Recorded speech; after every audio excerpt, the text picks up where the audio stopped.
ओम नमो भगवते वासुदेवाय। हरे कृष्णा।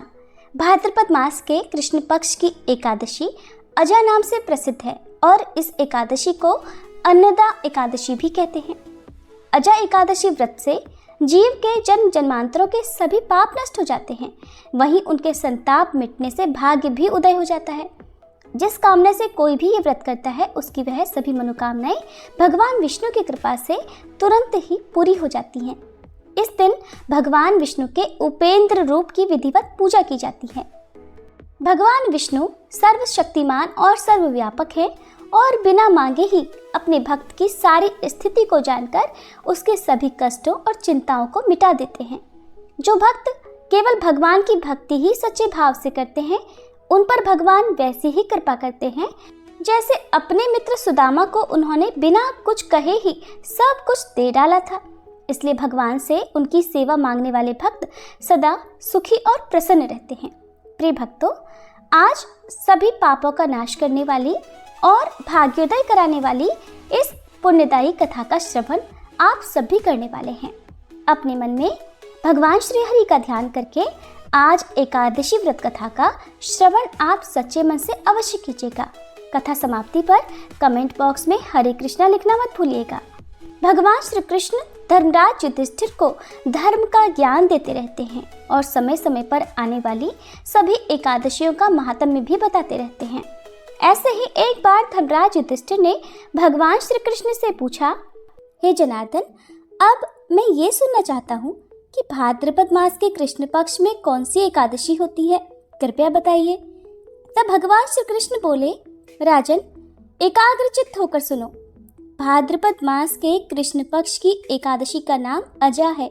वह सब पापों का नाश करने वाली बताई गई है। जो भगवान ऋषिकेश का पूजन करके इसका व्रत करता है उसके सारे पाप नष्ट हो जाते हैं। पूर्व समय में हरिश्चंद्र नामक एक विख्यात चक्रवर्ती राजा हो गए हैं जो समस्त भूमंडल के स्वामी और सत्य प्रतिज्ञ थे। एक समय किसी कर्म का फल भोग प्राप्त होने पर उन्हें राज्य से भ्रष्ट होना पड़ा। राजा ने अपनी पत्नी और पुत्र को बेचा और फिर अपने आप को भी बेच दिया। पुण्यात्मा होते हुए भी उन्हें चांडाल की दास्ता करनी पड़ी। वे मुर्दों का कफन लिया करते थे। इतने पर भी राजा हरिश्चंद्र सत्य से विचलित नहीं हुए। इसी प्रकार चांडाल की दास्ता करते उनके अनेकों वर्ष बीत गए। इससे राजा को बड़ी चिंता हुई। फिर वे अत्यंत दुखी होकर सोचने लगे, क्या करूं, कहाँ जाऊं, कैसे मेरा उद्धार होगा। इस प्रकार चिंता करते करते वे शोक के समुद्र में डूब गए। राजा को आतुर जानकर कोई मुनि उनके पास आए। वे महर्षि गौतम थे। श्रेष्ठ ब्राह्मण को आया देखकर राजा ने उनके चरणों में प्रणाम किया और फिर दोनों हाथ जोड़कर गौतम मुनि के सामने खड़े होकर अपना सारा दुख समाचार कह सुनाया। राजा की बात सुनकर गौतम मुनि ने कहा, राजन, भादों के कृष्ण पक्ष में अत्यंत कल्याणमयी अजा नाम की एकादशी आ रही है जो पुण्य प्रदान करने वाली है। तुम इसका व्रत करो, इससे तुम्हारे पापों का अंत अवश्य होगा।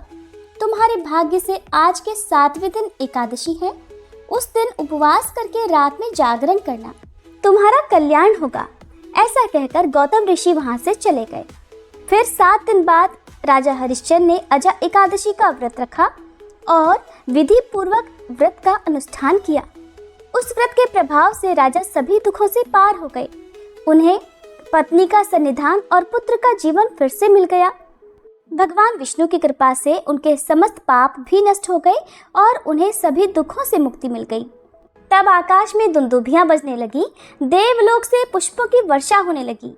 अजा एकादशी व्रत के पुण्य प्रभाव से राजा हरिश्चंद्र ने अकंटक राज्य प्राप्त किया और अंत में वे पुरजन तथा परिजनों के साथ स्वर्गलोक को प्राप्त हो गए।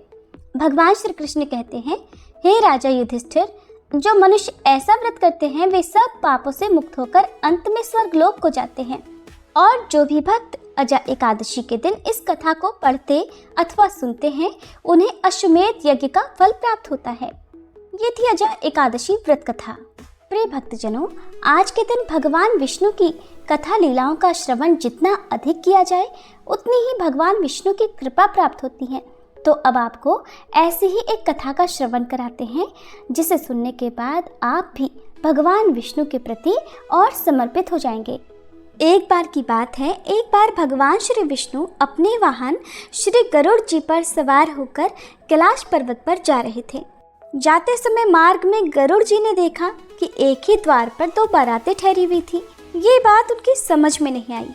बस फिर क्या था, पूछ बैठे श्री हरि से कि प्रभु, ये कैसी अनोखी बात है कि विवाह के लिए 1 कन्या और 2 बारातें हैं। मेरी तो समझ में बिल्कुल नहीं आ रहा। गरुड़ जी का प्रश्न सुनकर भगवान श्री हरि बोले कि हाँ, एक ही कन्या से विवाह करने के लिए इस समय 2 अलग अलग जगह से बारातें आई हैं।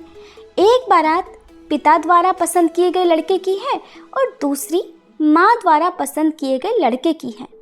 भगवान की ये बात सुनकर गरुड़ जी फिर बोले, प्रभु, आखिरकार इस कन्या का विवाह होगा किसके साथ? प्रभु बोले, जिसे माता ने पसंद किया है और बुलाया है, उसी के साथ कन्या का विवाह होगा। अब भगवान की ये बात सुनकर गरुड़ जी मौन हो गए और भगवान को कैलाश पर्वत पर पहुंचाकर कौतूहलवश उसी जगह पर फिर से आ गए जहां वो दोनों बारातें ठहरी हुई थी। गरुड़ जी ने मन में सोचा कि अगर मैं माँ द्वारा पसंद किए गए वर को यहाँ से हटा दूं तो भला ये विवाह कैसे संभव होगा। फिर क्या था, उन्होंने भगवान के विधान को देखने की जिज्ञासा के लिए तुरंत ही उस वर को वहाँ से उठाया और ले जाकर समुद्र के एक टापू पर छोड़ दिया। ऐसा करने के बाद भी गरुड़ जी थोड़ी देर के लिए भी रुके नहीं थे, बल्कि अब तो उनके मन में एक नया विचार दौड़ने लगा कि मैं तो इस लड़के को यहाँ उठा लाया हूँ, किंतु यहाँ तो इस निर्जन टापू में इसके खाने पीने की कोई व्यवस्था ही नहीं है और ऐसे में इस सुनसान निर्जन टापू पर तो ये लड़का भूखों ही मर जाएगा और वहाँ पर सारी बारात मजे से 56 भोग का आनंद ले रही होगी। ये तो बिल्कुल भी ठीक नहीं है। इसका पाप तो मुझे अवश्य लगेगा, इसलिए अब तो मुझे इसके लिए भी खाने का कुछ न कुछ इंतज़ाम तो करना ही पड़ेगा और यदि विधाता का विधान मुझे देखना ही है तो थोड़ा परिश्रम तो मुझे भी करना ही पड़ेगा। ऐसा मन में विचार कर गरुड़ जी वापस उसी स्थान पर फिर से आ गए। इधर कन्या के घर पर स्थिति ये थी कि वर के गायब हो जाने से कन्या की माता को बड़ी निराशा हो रही थी, किंतु वो भी अपनी जिद पर अडिग थी। इसलिए उन्होंने अपनी कन्या को एक भारी टोकरी में बिठाकर ऊपर से फल फूल मेवा मिष्ठान आदि सजाकर रख दिए, जिसमें कि भोजन सामग्री ले जाने के लिए वर पक्ष से लोग आए हुए थे। माँ द्वारा उसी टोकरी में अपनी पुत्री को छुपाकर भेजने के पीछे उसकी मंशा केवल इतनी थी कि वर पक्ष के लोग कन्या को अपने घर ले जाकर वर को खोजकर उन दोनों का ब्याह करा देंगे। माँ ने अपना ये भाव किसी तरह होने वाले समधी को भी बता दिया। उसके अलावा उन्होंने इस बात की सूचना किसी को भी नहीं दी, क्योंकि कन्या की माँ नहीं चाहती थी कि पिता द्वारा पसंद किए गए वर से उनकी पुत्री का विवाह हो।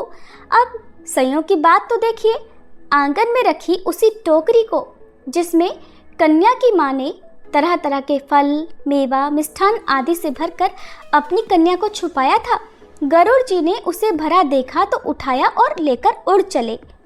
उसी टोकरी को ले जाकर गरुड़ जी ने उस निर्जन टापू पर, जहाँ पहले से ही वो उस वर को उठाकर ले जाकर रख छोड़ आए थे, वर के सामने ले जाकर रख दिया।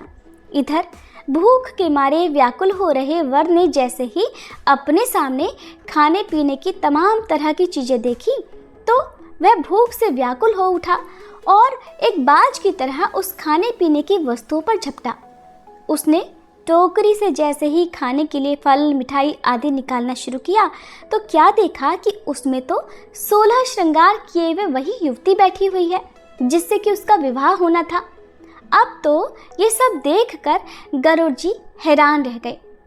उन्हें निश्चय हो गया कि हरि इच्छा बलवान, राम कीन्ह चाहे सोई होई, करे अन्यथा अस नहीं कोई। फिर तो शुभ मुहूर्त विचार कर स्वयं गरुड़ जी ने ही पुरोहिताई का कर्तव्य भी निभाया। वेद मंत्रों से विधि विधान से विवाह कार्य संपन्न कराकर उन्होंने वर वधू को आशीर्वाद दिया और फिर से उनके घर पहुंचा दिया। इसके बाद गरुड़ जी ने प्रभु के पास आकर सारा वृतांत उनसे निवेदित कर दिया और प्रभु पर अपना अधिकार समझकर झुंझलाकर बोले कि प्रभु, आपने तो बड़ी अच्छी लीला की, सारा ब्याह कार्य हम ही से करवा लिया। भगवान गरुड़ जी की बातों को सुनकर मंद मंद मुस्कुरा रहे थे। प्रेम से बोलिए जय श्री कृष्णा, जय श्री राधे। बोले लक्ष्मी नारायण भगवान की जय। ये थी आज की कथा। उम्मीद है आपको पसंद आई होगी।